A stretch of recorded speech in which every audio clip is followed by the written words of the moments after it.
ഡെലിവറിക്ക് പ്രിപ്പയർഡ് ആവുന്നതിന് മുന്നോടിയായിട്ട് ഹിപ്പും പെൽവിസും ഒക്കെ തുറന്ന് ബേബിക്ക് ഇറങ്ങി വരാൻ സ്പേസ് ഉണ്ടാക്കാനായി ഈസി ആയിട്ട് ചെയ്യാൻ പറ്റുന്നതാണ് ബർത്തിങ് ബോൾ അഥവാ സ്വിസ് ബോൾ എക്സസൈസസ്. വയറ് വലുതാവുമ്പോൾ ഉണ്ടാവുന്ന ബാക്ക് പെയിൻ, ഹെഡ് എൻഗേജ് ആവുമ്പോൾ ഉണ്ടാവുന്ന ആ ഒരു പെൽവിക് പ്രഷർ ഒക്കെ റിലീവ് ആവാൻ വളരെ ഹെൽപ്ഫുൾ ആയിരിക്കും. പക്ഷെ സ്വിസ് ബോൾ ചൂസ് ചെയ്യുമ്പോൾ അതിന്റെ സൈസ് ഇവിടെ മെൻഷൻ ചെയ്ത പോലെ ഹൈറ്റ് അനുസരിച്ചായിരിക്കണം. ഈവനിങ് റിലാക്സേഷൻ ടി വി കാണുമ്പോഴൊക്കെ 1 മണിക്കൂർ സോഫയിൽ ഇരിക്കാതെ ഒന്ന് സ്വിസ് ബോളിൽ ഇരുന്ന് നോക്കൂ.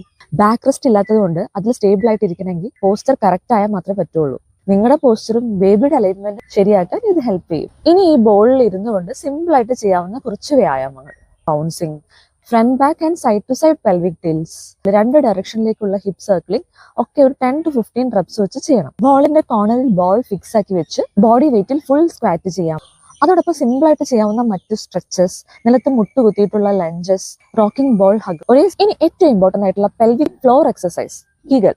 ഇതിനായിട്ട് നിങ്ങളുടെ ബട്ടക്ക് ആൻഡ് പെൽവിക് മസിൽ അകത്തേക്ക് സ്ക്യൂസ് ചെയ്ത് പിടിക്കണം, യൂറിനും മോഷനും പോവാതെ പിടിച്ചു നിർത്തുന്ന പോലെ.